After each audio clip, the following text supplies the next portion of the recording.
नमस्कार किसान साथी, एसआरजे फार्मिंग चैनल पे आप सभी का स्वागत है। किसान साथियों, आज की वीडियो में हम गेहूं में कल्ले बढ़ाने के 5 आसान तरीके आपको बताने वाले हैं। अगर आप ये 5 तरीका अपनाते हैं, आपके गेहूं में ज़्यादा कल्ले आएंगे, अधिक ग्रोथ होगी, ज़्यादा फुटाव मिलेगा, अच्छा और ज़्यादा उत्पादन भी आपको बाद में देखने को मिल जाएगा।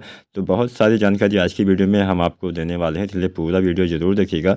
और चैनल पर नए हैं या पुराने हैं लेकिन अभी तक सब्सक्राइब नहीं किया है तो एसआरजे फार्मिंग चैनल को सब्सक्राइब करके बेल आइकन जरूर दबाएं। वीडियो को लाइक करें, शेयर करें। कोई भी जानकारी आप हमसे चाहते हैं तो नीचे कमेंट भी कर सकते हैं। चलिए वीडियो स्टार्ट करते हैं, जानते हैं गेहूं में कल्ले बढ़ाने के वो 5 तरीके कौन कौन से हैं। चलिए जानते हैं पहला तरीका। तो पहले तरीके में हम यहाँ पे कुछ छिड़काव यानी स्प्रे के बारे में आपको बताने वाले हैं। ये छिड़काव आपको अवश्य करना है, तब आप गेहूँ में ज़्यादा कल्ले ले पाएंगे।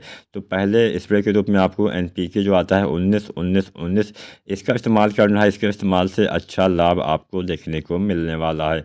किसान साथियों, इसमें नाइट्रोजन, फास्फोरस, पोटेशियम तीनों बराबर मात्रा में होते हैं। इसका निर्माण इसीलिए किया गया है ताकि पौधे में कल्ले का विकास सही से हो सके। शुरुआती अवस्था के लिए ही इस NPK खाद का इस्तेमाल किया गया है।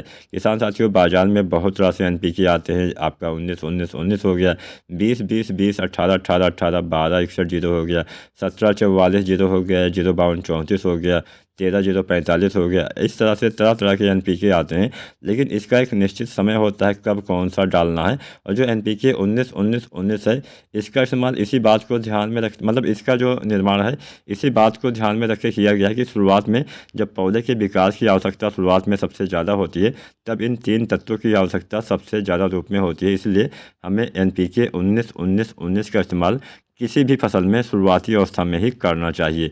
अगर हम बात करें गेहूं की फसल में कब डालना है, सबसे अच्छा समय क्या है, तो जब आप गेहूं में पहला पानी लगाते हैं तो पहला पानी लगाने के बाद आप NPK 19-19-19 का छिड़काव यानी प्रयोग आप अपनी खड़ी फसल में करेंगे, अच्छा लाभ देखने को मिलेगा। तो अगर हम इसकी मात्रा के बारे में जानें तो लगभग 1 या 1.5 किलोग्राम मात्रा आपको डालनी है प्रति एकड़ के हिसाब से। इतनी मात्रा पर्याप्त होती है। बहुत ज़्यादा कमज़ोर फसल है, बहुत ज़्यादा पीलापन, कमजोरी अगर आपकी फसल में दिख रही है तो आप इसकी अधिकतम 2 किलोग्राम मात्रा डाल सकते हैं, लेकिन 1.5 किलोग्राम मात्रा पर्याप्त होती है। औसतन 1.5 kg ही डालना चाहिए।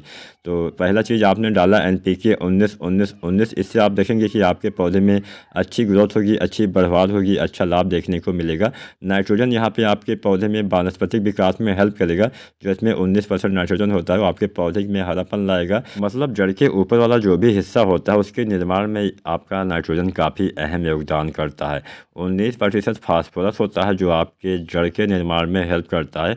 तृतीयक जड़ों को बढ़ावा देता है। ज़्यादा जड़ें आती हैं तभी पौधा हेल्दी रहेगा, तभी अच्छा उत्पादन मिलेगा, तभी ज़्यादा कल्ले आ पाएंगे। और पोटेशियम रोग प्रतिरोधक क्षमता में विकास करता है। इसके साथ साथ आपके पौधे में किसान साथियों क्या करता है कि कोई भी रोग, कोई बीमारी लगने वाली होती हैं तो नहीं लगती हैं। आपका तना मजबूत करता है। आपके पौधे में जब बालियाँ निकलने वाली होती है तो दाने बनने में हेल्प करता है। फूल फल बनने में इसका काफ़ी अहम योगदान होता है। तो इसके इस्तेमाल का सही समय 30 से 35 दिन का है। तो 30 से 35 दिन की अवस्था में गेहूं में 19-19-19 का इस्तेमाल अवश्य करिएगा। अब हम बढ़ते हैं वीडियो में आगे, जानते हैं दूसरा आपको क्या उपाय करना है, दूसरा तरीका आपको कौन सा अपनाना है। तो दूसरे तरीके में हम यूज़ करेंगे सागरिका का। सागरिका किसान साथियों 2 तरह से आती है। एक आती है सागरिका लिक्विड यानी तरल, एक आती है सागरिका दानेदार। और सागरिका दानेदार भी 2 तरह से आती है।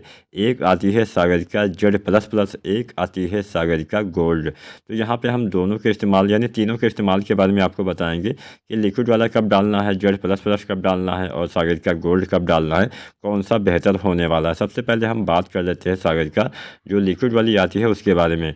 तो सागरिका लिक्विड का इस्तेमाल किसान साथियों पहले पानी के बाद ही आपको करना होता है। बेहतर रहेगा अगर आप NPK 19-19-19 के साथ में सागरिका लिक्विड का इस्तेमाल करते हैं तो एक साथ आपको दोनों चीज़ें डाल सकते हैं आसानी से। मतलब आपका पैसा समय दोनों की बचत हो जाएगी। तो सागरिका लिक्विड अगर आप डालते हैं तो अच्छा लाभ मिलता है। ग्रोथ प्रमोटर है, आपके पौधे में विकास में बढ़ावा देगा, जड़ों के विकास में तेज़ी लाता है, काफ़ी अच्छा लाभ देखने को मिल जाता है। तो सागरिका लिक्विड की आपको 250 से 500 ml मात्रा डालनी है प्रति एकड़ के हिसाब से। यानी इतनी मात्रा 1 एकड़ खेत में पर्याप्त रहेगी। मान लीजिए फसलें थोड़ी अच्छी है तो 250 से 300 ml मात्रा डालिए।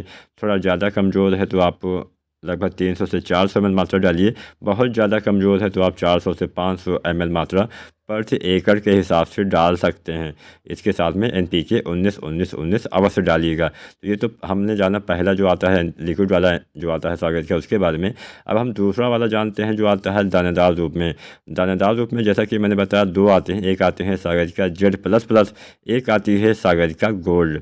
तो दोनों में थोड़ा सा डिफरेंस होता है। जो सागर का Z++ होती है इसमें बहुत सारे माइक्रो न्यूट्रिएंट्स पाए जाते हैं, बहुत सारे इसमें सूक्ष्म तत्व पाए जाते हैं। जबकि जो आपका होता है सागर का गोल्ड में ह्यूमिक एसिड और फ्लोरिक एसिड पाया जाता है, जो जड़ों के निर्माण में काफ़ी बढ़ावा देता है। जड़ों के निर्माण होगा तभी कल्ले ज़्यादा आएंगे। तो यहाँ पे हम एक अपना फार्मूला आपको बता देंगे, आप चाहें तो इस तरह से भी इसका इस्तेमाल कर सकते हैं। सबसे पहले जानते हैं कब हमें यूज़ करना है। सागर का दानेदार का इस्तेमाल 2 बार करना होता है। पहली बार बुआई के समय जब बेसल डोज के रूप में आप खाद डालते हैं तब डालिएगा, और दोबारा से जो इसका इस्तेमाल किया जाता है, दोबारा से इसकी आपको मात्रा जो डालनी होती है वो 30 दिन पे डालनी होती है। यानी बुआई के 30 दिन पे आपको दूसरी मात्रा डालनी होती है, और दोनों बार आपको 10-10 किलोग्राम डालना होता है। अगर आप सागर का Z++ डालते हैं तो भी 10 kg बुआई के समय, और 10 kg आपको डालना होता है 30 दिन पे। या फिर अगर आप सागर का गोल्ड डालते हैं तो उसको भी आपको 10 kg बुआई के समय और 10 kg आपको डालना होता है 30 दिन के आसपास। यानी पहले पानी लगाने के बाद जब आप यूरिया वगैरह डालते हैं तो उसमें आपको इसका प्रयोग कर देना चाहिए। लेकिन मैं जो आज आपको बताने वाला हूँ तरीका बेहतर आसान तरीका, जिससे आपको दोनों चीज़ें यानी आपके खेत में सूक्ष्म तत्वों की पूर्ति भी हो जाएगी और आपको ह्यूमिक एसिड और फ्लोरिक एसिड भी मिलने वाला है। तो आपको दोनों 10 kg न डालते हुए आपको दोनों 5-5 किलोग्राम डालने हैं। यानी 5 किलोग्राम आपको सागर का Z++ लेना है, 5 किलोग्राम आपको सागर का गोल्ड लेना है, और दोनों को आसानी से आप डाल सकते हैं, एक साथ प्रयोग करिएगा। तो आपके खेत में अच्छे से जड़ों का विकास भी होगा, आपके पौधे को जो सभी सूक्ष्म तत्व है वो भी मिल जाएंगे, जिससे पौधे के विकास में काफ़ी तेज़ी आएगी। तो आपको सागर का भी डालनी चाहिए, जिससे आपके जड़ों के विकास में तेज़ी आएगी, ज़्यादा कल्ले आपको देखने को मिल जाएंगे। तो नंबर 2 पे हमारी सागर का हो गई। अब हम बात करते हैं नंबर 3 की। तो नंबर 3 पे यहाँ पे आपको यूज़ करना है यूरिया।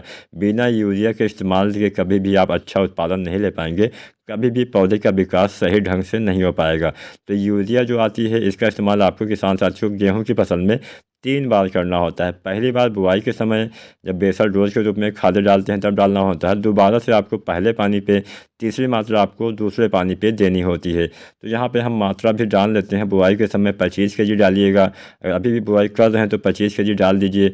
उसके बाद में पहला पानी जब लगाएं तब आपको 40 kg डालना है, यानी 40 किलोग्राम, और दूसरा पानी लगाएं तब फिर से 40 किलोग्राम यूरिया डालनी चाहिए, जिससे अच्छा लाभ आपको देखने को मिलने वाला है। बिना यूरिया के कभी भी आप गेहूँ में या फिर किसी भी फसल में अच्छा उत्पादन किसान भाई नहीं ले पाएंगे। तो कल्ले बढ़ाने के तीसरे तरीके के रूप में हमें यूरिया का इस्तेमाल करना है। अब हम जानते हैं चौथा तरीका हमें क्या अपनाना चाहिए। चौथे तरीके में हम इस्तेमाल करेंगे सल्फर का। सल्फर के इस्तेमाल से बहुत सारे फ़ायदे होते हैं, लेकिन ज़्यादातर किसान भाई इसका फ़ायदा नहीं जानते। आज की वीडियो में हम ये भी चर्चा कर ही लेते हैं कि सल्फर डालने से आखिर फ़ायदा क्या होता है। किसान साथी, जब आप सल्फर का इस्तेमाल करते हैं तो आपकी जो नाइट्रोजन की उपलब्धता है वो काफ़ी बढ़ जाती है। मतलब जो भी आप नाइट्रोजन यानी यूरिया डालते हैं वो आपके पौधे ज़्यादा मात्रा में ले पाते हैं, जिससे आपकी फसल में ज़्यादा हरापन आएगा, पौधे की बढ़वार, पौधे की ग्रोथ काफ़ी अच्छी होती है। आपके पौधे में हरापन लाने में भी सल्फर का अहम योगदान होता है। सल्फर के प्रयोग से क्या फ़ायदा होता है कि प्रकाश संश्लेषण से जो भोजन बनाने वाली प्रक्रिया होती है वो काफ़ी तेज़ी से होती है, जिससे आपके पौधे का विकास भी काफ़ी तेज़ी से हो पाता है। अगर सल्फर की कमी हो जाती है तो जो नई पत्तियां निकलती हैं उसमें पीलापन आ जाता है। अगर आपकी गेहूं में नई पत्तियों में पीलापन है तो समझ लीजिए कि सल्फर की कमी हो गई है। तो सल्फर की पूर्ति के लिए आपको लगभग जो आता है सल्फर 80 या 90% वाला, इसकी आपको लगभग 3 या 4 किलोग्राम मात्रा डालनी है प्रति एकड़ के हिसाब से। इतनी मात्रा 1 एकड़ खेत के लिए पर्याप्त होती है।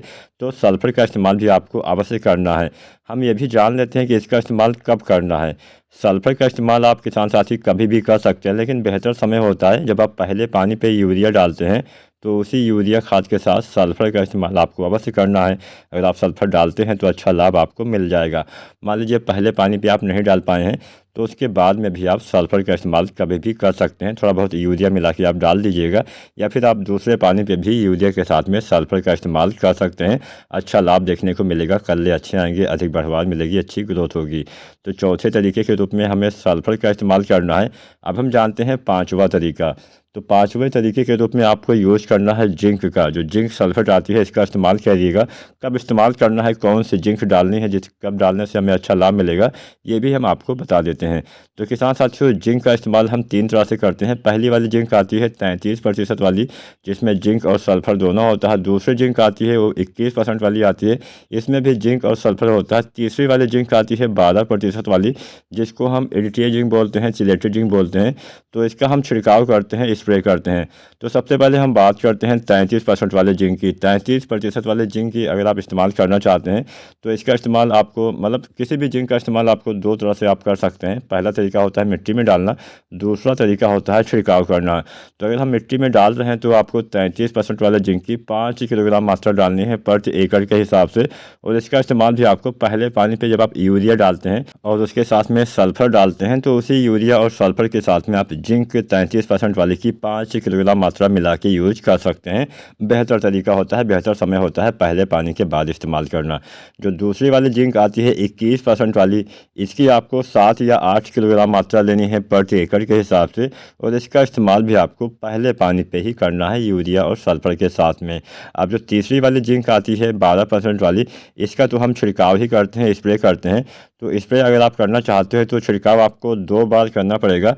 पहला स्प्रे आपको पहले पानी के बाद, दोबारा से दूसरा स्प्रे आपको दूसरे पानी के बाद करना चाहिए।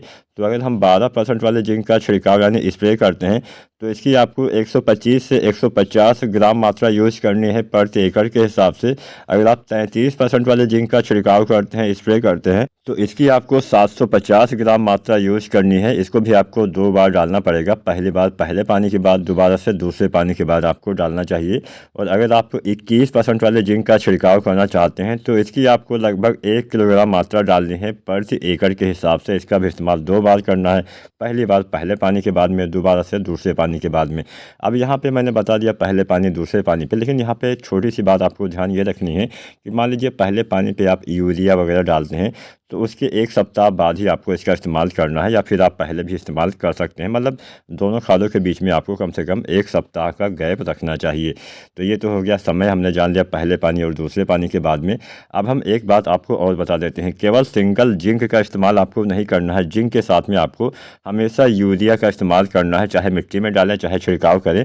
तो अगर आप छिड़काव करते हैं तो 1 या 2 किलोग्राम जो दानेदार यूरिया आती है, इसका घोल बना के आपको इसके साथ में छिड़काव करना होता है। या फिर आप बुझे हुए चूने का पानी भी इस्तेमाल कर सकते हैं। दोनों में से कोई एक तरीका आप अपना लीजिएगा।